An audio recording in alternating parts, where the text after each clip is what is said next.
Good morning, students. In previous lecture, we have seen Newton's second law of motion, Newton's third law of motion. In today's lecture, we will discuss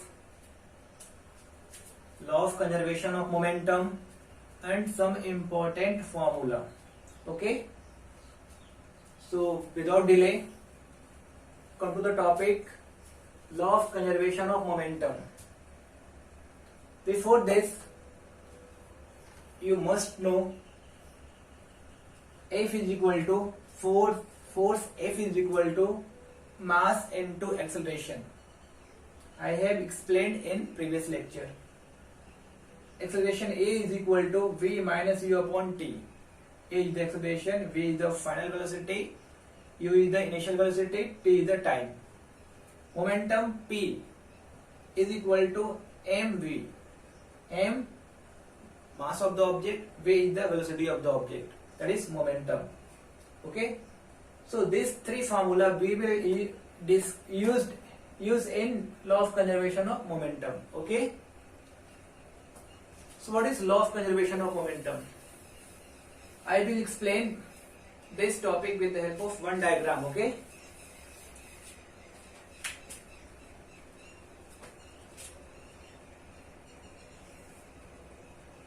Suppose an object of mass m1 having initial velocity u1. There is another object of mass m2, its initial velocity is u2, right? For the collision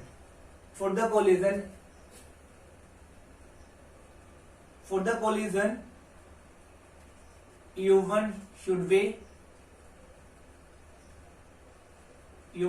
be greater than u2. Then this object will collide from this object. After some time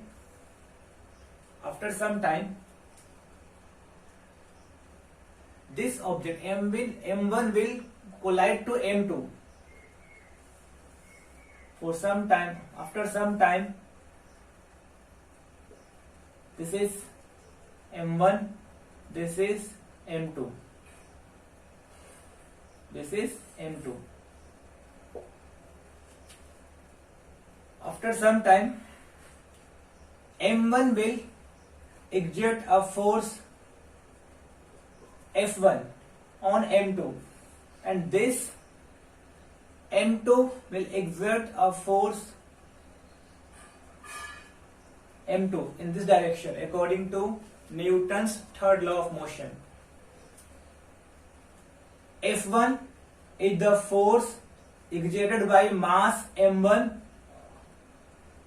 on mass m2, and F2 is the force exerted by mass m2 on mass m1. The direction of force F1 and F2 will be opposite according to Newton's third law of motion. Understood? Sometime m1 and m2 will move with same speed. After some time,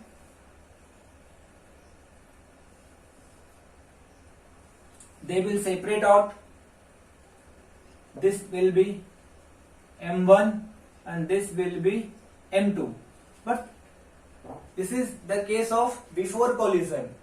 This is the case of before collision, and this is the case of after collision, right? See, here is mass m1 having initial velocity u1. u1 changes to v1. Always remember. And u2 changes to v2. This is the case of before collision. This is the case of after collision, right? Here in this case, V2 will be greater than V1. This is the case of before collision. Before collision, writing here. Before collision. This is the case of after collision.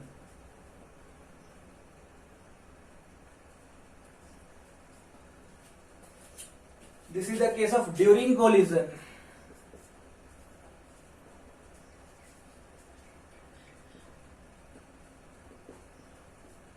Right? I repeat. M1 is the mass. M1 is mass. U1 is the initial velocity of M1. M2 is the mass of object. Another object. U2 is the velocity of M2. Before collision, this is the case of before collision, this is the case of after collision. M1 is the mass of the object 1, first object. U1 is the final velocity. See, initial velocity, this is V1 is the final velocity of mass M2. V2 is the final velocity of mass M2 after collision. This is during collision. This is the case of during collision. Just see, during collision, F2 will be equal to F1, but this will be negative. Magnitude will be equal. F1 will be equal to F2 according to Newton's third law of motion. But since direction is negative, or we can say direction is opposite, so I have to put here negative sign. Negative sign indicates the direction of force is opposite, right? F1 is in this direction and F2 is in this direction. Okay? We know that since F is equal to ma, mass into acceleration, so here 2 is written, so we can write here m2 a2 is equal to minus, since 1 is written, so we can write here m1 a1 m2.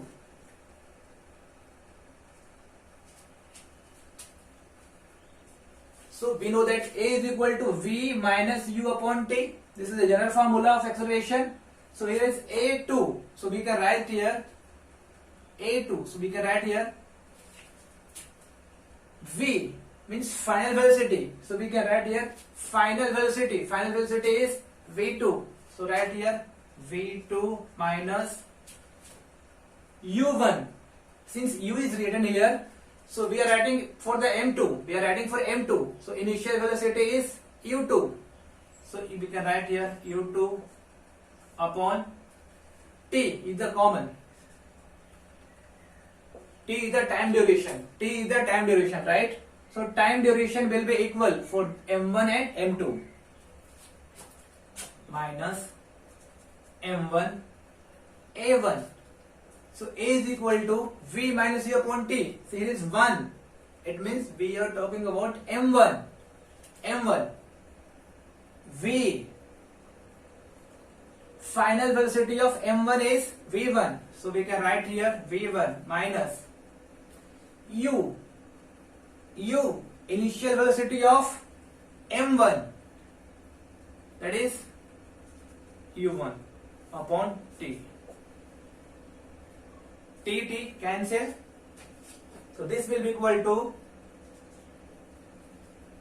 M2 bracket V2 minus U2 is equal to minus M1 V1 minus into minus, that is plus M1 U1, right?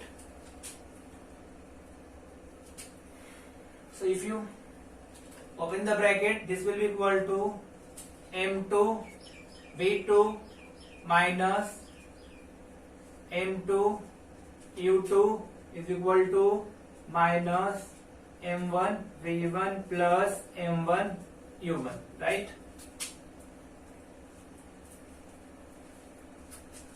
Here we can write m2 v2 v2. If you bring this m minus m1 v1 this side, so this will be equal to minus, will convert into plus, plus m1 v1 is equal to, here is m1 u1, since see here is negative, minus m2 u2. So if you bring this minus m2 u2 after equal side, after equal side, so this will minus will be, negative sign will be converted into positive sign. So m2 u2. See, mv is what? mv is the momentum. Since v2 is the final velocity of m2, m into v, m1 v1, v1 is the final velocity, v1 is the final velocity of m1. So this is again momentum. So momentum. Since you are added, it means total momentum. This is total final momentum. We can say total final momentum, since v1 and v2 is the final velocity, is equal to mu, m mass into velocity, that is momentum. u1 is the initial velocity of m1, u2 is the initial velocity of m2, since it is positive plus sign.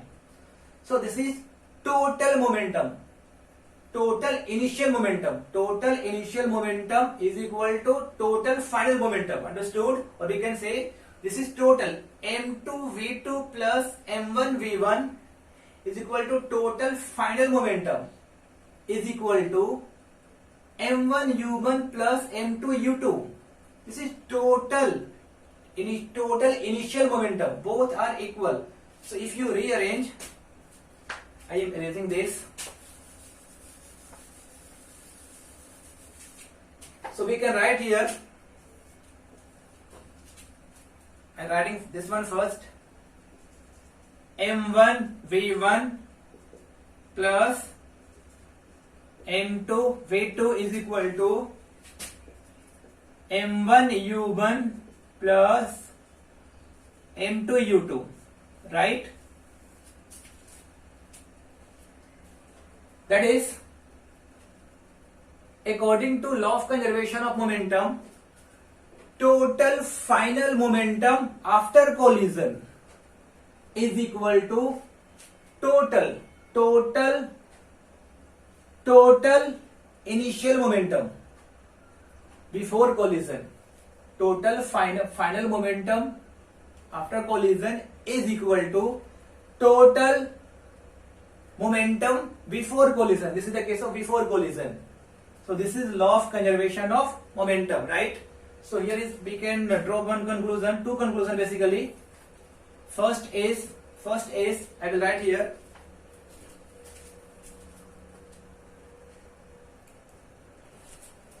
so conclusion number 1, if no external force is acting on two objects, then their total final momentum, I said total, it means you have to add for both the object, total final momentum is equal to their initial momentum. This is total initial momentum, right? Second, when two objects collide, the total momentum after collision, same thing. When two, here is, if no external force is acting on two objects, here is when two objects collide, the total momentum after collision, since V is there, V1, V2 is there, so this is final momentum. Total momentum after collision is equal to total momentum before collision. This is the case of before collision, right? So now we will discuss some important formula of this lesson number 1, that is law of motion. Okay, so important formula I am writing here.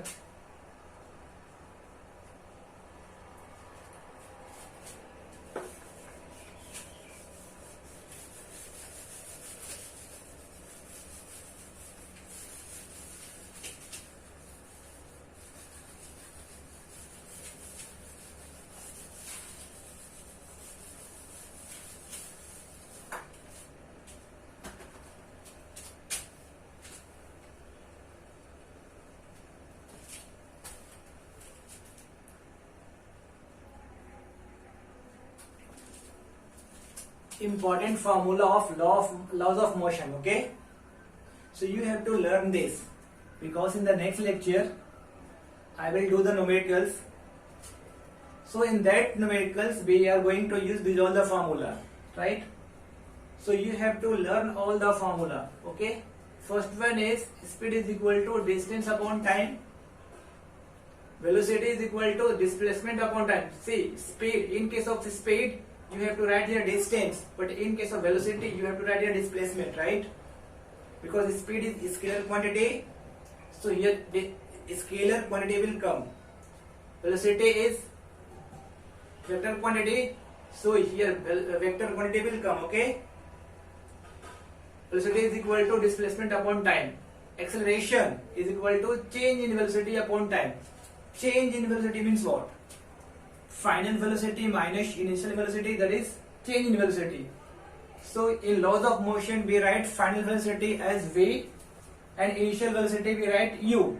So acceleration A will be equal to v minus u upon t. Okay, Newton's equation of motion, there are three equations of motion, right? First one is v is equal to u plus at. Second is s is equal to ut plus half at square.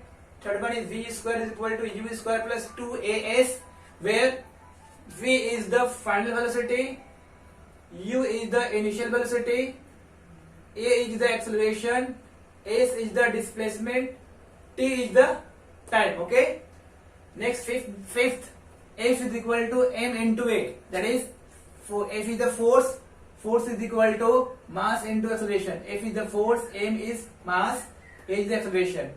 Third one, law of conservation of momentum, that is m1 v1 plus m2 v2 is equal to m1 u1 plus m2 u2, where m1 and m2 are two different masses, right?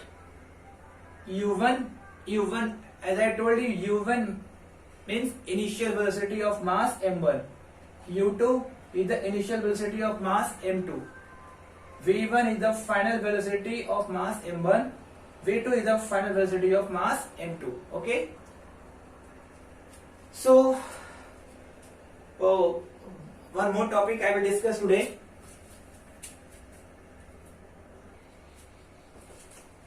So conversion of kilometer per hour into meter per second. Your question is 36 kilometer per hour is equal to how much meter per second? Means 36 kilometer per hour is equal to how much meter per second? So what you have to do? Solution.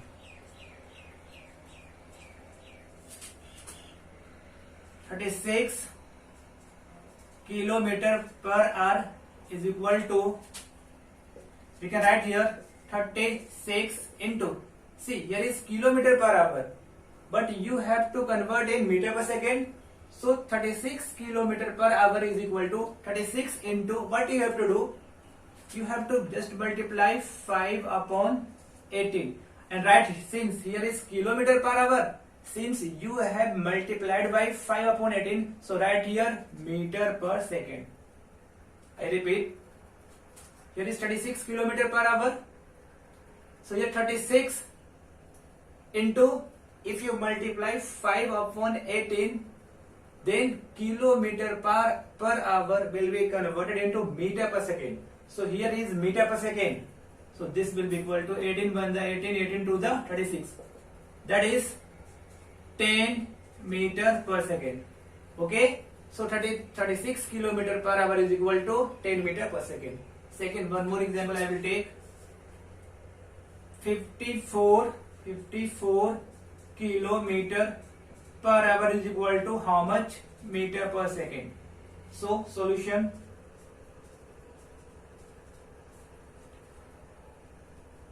(54 kilometer per hour is equal to 54 into, what I have told you, if you want to convert kilometer per hour into meter per second, then you have to multiply with 5 upon 18 and right here is kilometer per hour, but you will write here meter per second, since you have multiplied by 5 upon 18. 18 1 the 18, 18 4 the 18 3 the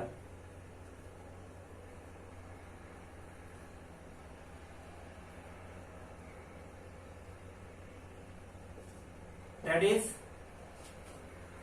15 meter per second, right? Now conversion of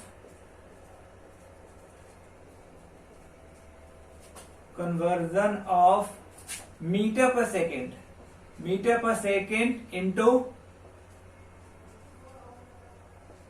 kilometer per hour.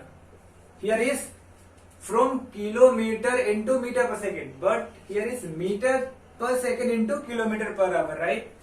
So in first example I will take convert 10 meter per second is equal to how much kilometer per hour. So solution,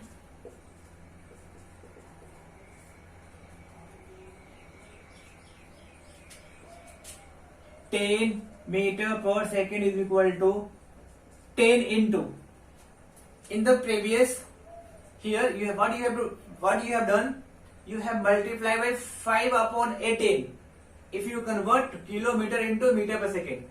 Since here you are converting meter per second into kilometer per hour, meter per second to kilometer per hour, so just reverse. Here is 5 upon 18, you have multiplied here 5 by 5 upon 18. What you have to do, you have to multiply by 18 upon 5. Right here kilometer per hour. 5 1 the 5, 5 to the 10. That is 18 to the 36 kilometer per hour. 36 kilometer per hour. 10 meter per second is equal to 36 kilometer per hour, or 10 meter per second is equal to 36 kilometer per hour. Okay. Second, same example I will take. 15 meter per second is equal to how much kilometer per hour. So this will be solution. Right, 15 meter per second is equal to 15 into, this is meter per second, but you have to convert meter per second to kilometer per hour. So what you have to do, 18 upon 5, just reverse. Here will be, you will write here, don't write meter per second, here you will write kilometer per hour. Why? Since you have multiplied by 18 upon 5. 5 1 the 5, 5 3 the, that is 18 3 the 54 kilometer per hour. Understood? So in the next lecture we will do numericals. Okay. So meanwhile, what you have to do, you have to learn all the formulas, because we will use these formulas in numericals. Okay. Thank you.